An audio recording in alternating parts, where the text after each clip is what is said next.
अस्सलाम वालेकुम जी, क्या हाल है आप लोगों के। उम्मीद करता हूँ आप ठीक होंगे। Welcome to the computer services academy. बेटा वो बहुत बड़ी बड़ी जॉब्स आ गई हैं जिनका आप लोगों को वेट था, जिनका आपको इंतज़ार था। उसके अंदर जो सबसे पहली सीट है हमारे पास पंजाब पब्लिक सर्विस कमीशन के एडवर्टाइजमेंट नंबर 33 में, वह है लेबर ऑफिसर की सीट। रेगुलर बेसिस पर ये सीट होगी बेटा। और यहाँ पर सीटों की तादाद को देखा जाए तो टोटल 12 सीटें हैं। ओपन मेरिट की 8 सीटें हैं, स्पेशल पर्सन की 1 है, माइनॉरिटी कोटा की 1 है और वमेन कोटा की 2 हैं। तो ये जो women quota, minority quota, special person का कोटा, इनके अलग अलग जो सीटें हैं, उसके अलावा ये ओपन मेरिट के ऊपर भी एलिजिबल होते हैं। तो लेबर ऑफिसर पहले दिन से रेगुलर सीट लेबर डिपार्टमेंट में। अभी एकेडमी का स्टूडेंट मोहम्मद सग़ीर भी इसी पोस्ट पर सिलेक्ट हुआ था माशाल्लाह। ये बहुत अच्छी सीट है, फील्ड की सीट होती है। मैं इसकी मराहत और अदर चीज़ें भी बताऊंगा अगली वीडियो के अंदर आपको। फ़िलहाल चूँकि एसडीओ और ये सीटें आई है बहुत बड़ी बड़ी, इस वीडियो में मैंने आपके सामने एलिजिबिलिटी क्राइटेरिया एंड पेपर्स की तादाद जो है डिस्कस करनी है। ग्रेजुएशन की डिग्री चाहिए आपको इसके ऊपर अप्लाई करने के लिए। ग्रेजुएशन से मुराद 14 ईयर्स, यहाँ पर कोई भी क्वालिफ़िकेशन आपकी हो सकती है। बीए हो, बीएससी हो, बीकॉम हो, बीएस 16 ईयर्स हो, मतलब कम से कम 14 साल डिग्री होनी चाहिए। ग्रेजुएशन का मतलब ये है, पुरानी ग्रेजुएशन 14 ईयर्स की होती थी और ये इसको उसके मुताबिक ही है। ग्रेजुएशन का मतलब 16 ईयर्स नहीं है, ठीक है। इसके बाद जी इसमें मेल जो है 33 ईयर्स तक अप्लाई कर सकते हैं, फीमेल्स 38 ईयर्स तक अप्लाई कर सकती हैं। अपर एज रिलैक्सेशन जो है ना वो सिविल सर्वेंट रूल्स के ज़रिए यहाँ पर मिल जाती है। मतलब जो गवर्नमेंट एम्प्लॉइज़ हैं अगर उनकी एज 33 से ज़्यादा है तो वो तब भी अप्लाई कर सकते हैं। बट जो गवर्नमेंट सर्वेंट नहीं हैं उनमें मेल सिर्फ 33 साल के और फीमेल्स 36 ईयर्स की अप्लाई कर सकती हैं। अप्लाई करने के लिए जेंडर मेल, फीमेल, ट्रांसजेंडर सब अप्लाई कर सकते हैं। प्लेस ऑफ पोस्टिंग आपकी पूरे पंजाब में हो सकती है, लेकिन ज़्यादातर आपको आपके अपने डिस्ट्रिक्ट में पोस्टिंग मिल जाती है। पेपर की अगर बात करें, पेपर सिलेबस वही 90 मिनट्स में जीके बेस्ड होगा। एक पेपर है सिर्फ इसका, तो इस सीट की भाई तैयारी कर ले इससे पहले कि अगली बार इसके साथ भी ऐसे रख दिया जाए। यहाँ पर Islamic studies, current affairs, GK, general knowledge, अपना current affairs, basic mathematics, English, Urdu, average science, computer, ये सारा कुछ पूछा जाएगा। और इसकी बेहतरीन तैयारी दी कंप्यूटर सर्विसेज अकेडमी के सुपर रेगुलर प्रीमियम सेशन में आप कर सकते हैं। इसमें सिर्फ एक ही पेपर आना है, ठीक है।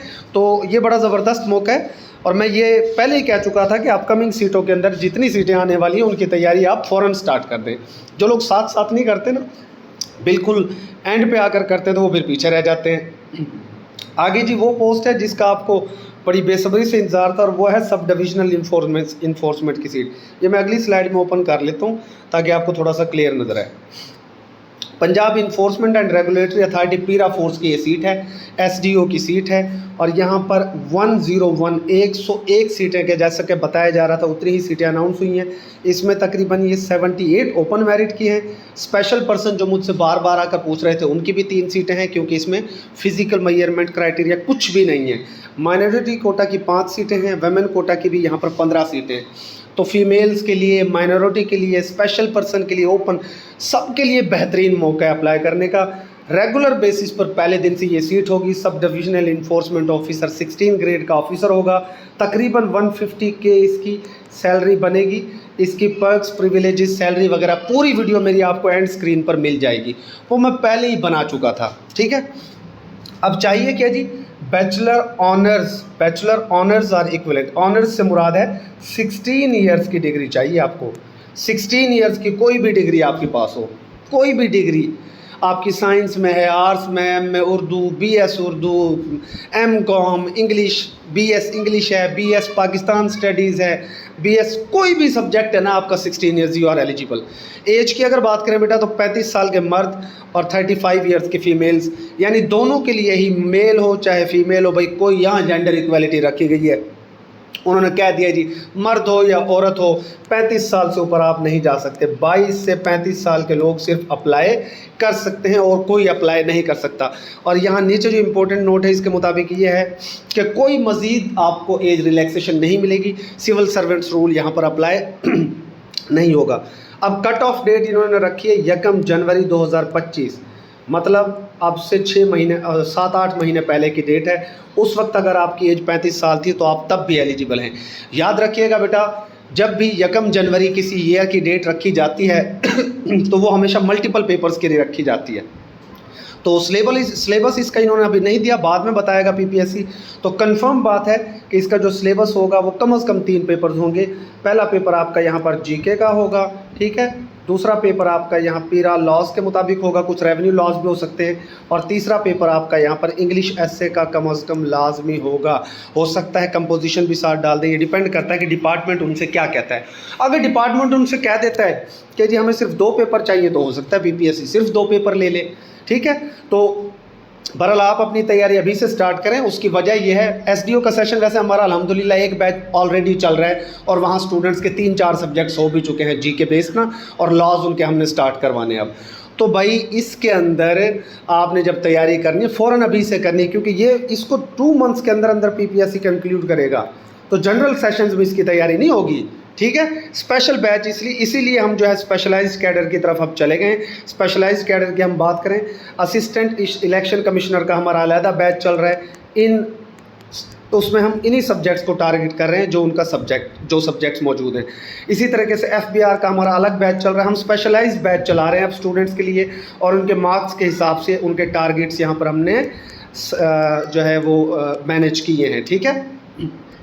तो कहने का मतलब ये है कि अब वो दौर नहीं रहा कि आप एक ही वही जनरल पेपर, जनरल सब्जेक्ट्स को रटा मार के आप कोई भी एकेडमी ज्वाइन करें और जनाब एमसीक्यूज़ की फाइल्स वो आपको धड़ाधड़ शेयर करें और आप पास हो जाए। नहीं होगा ऐसा। अब आपको अपनी सीट के मुताबिक जो सिलेबस होगा, जो आपकी सीट जिसकी आप प्रिपरेशन कर रहे हैं, उस सीट के मुताबिक जो सिलेबस होगा उसकी प्रिपरेशन करनी होगी। अगर आप एसडीओ की बात करें तो ऑलरेडी ये हमारे प्लान में था, इसलिए हमने अपने बैनर में इसको लिखा हुआ था। तो ये अल्हम्दुलिल्लाह, और ये अपकमिंग में जितनी सारी और सीटें हैं ये भी सारी की सारी, और लेबर ऑफिसर भी। आपको मंडे टू सैटरडे क्लास मिलेगी, सिर्फ एक छुट्टी हुआ करेगी इतवार की, लेकिन एसडीओ वालों को हम इतवार की भी छुट्टी नहीं देंगे। डेली नोट्स मिलेगा, डेली टेस्ट मिलेंगे, ठीक है। तैयारी बेहतरीन होगी। ये सारे सब्जेक्ट्स पेपर 1 के लिए आपके करवाए जाएंगे, सारे के सारे सब्जेक्ट्स, और ये पेपर 2 के लिए आपके लॉज एंड एक्ट्स होंगे। मतलब 2 पेपर्स के लिए हमारा बैच ऑलरेडी स्टार्ट है, आप फ़ौरन से इसको ज्वाइन कर लें। जहाँ तक बात है बेटा इंग्लिश एसे की, तो इंग्लिश एसे के हवाले से भी हमारा बैच जल्द स्टार्ट हो जाएगा। आपको उसका हम ऐलान करके बता देंगे अभी बहुत जल्द इंशाल्लाह, वो भी स्टार्ट हो रहा है। तो बहरहाल पेपर 1 और plus paper 2 GK plus laws के हवाले से हमारा सेशन ऑलरेडी स्टार्ट है। आप इसको फ़ौरन ज्वाइन करें। बहुत अच्छी पोस्ट है, एसडीओ की पोस्ट और लेबर ऑफिसर दोनों ही बड़ी तगड़ी किस्म की सीटें हैं, बड़ी अच्छी सैलरीज़ हैं, फील्ड जॉब्स हैं। तो भाई रेवेन्यू से मुतालिक इंशाल्लाह आपको हमसे बेहतर कोई नहीं पढ़ाएगा, क्योंकि मैं ख़ुद रेवेन्यू का बंदा हूँ।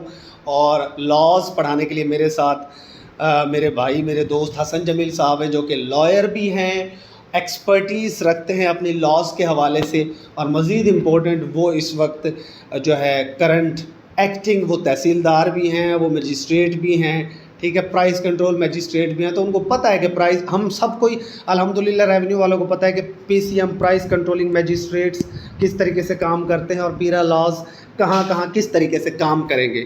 लिहाजा कहते हैं जी ऑफिशियल से पढ़ना चाहिए, ऑफिसर से पढ़ना चाहिए। ऑल लॉज एंड एक्ट्स का जो पार्ट होगा इसका एसडीओ का, अगर वो डालते हमसे बेहतर इंशाल्लाह आपको कोई नहीं करवाएगा। और लेबर ऑफिसर जनरल 1 पेपर, ये सारे के सारे सब्जेक्ट्स उसके लिए हम आपको करवाएंगे, ये सारे के सारे सब्जेक्ट्स, और बड़े भरपूर तरीके से इंशाल्लाह आपकी तैयारी होगी।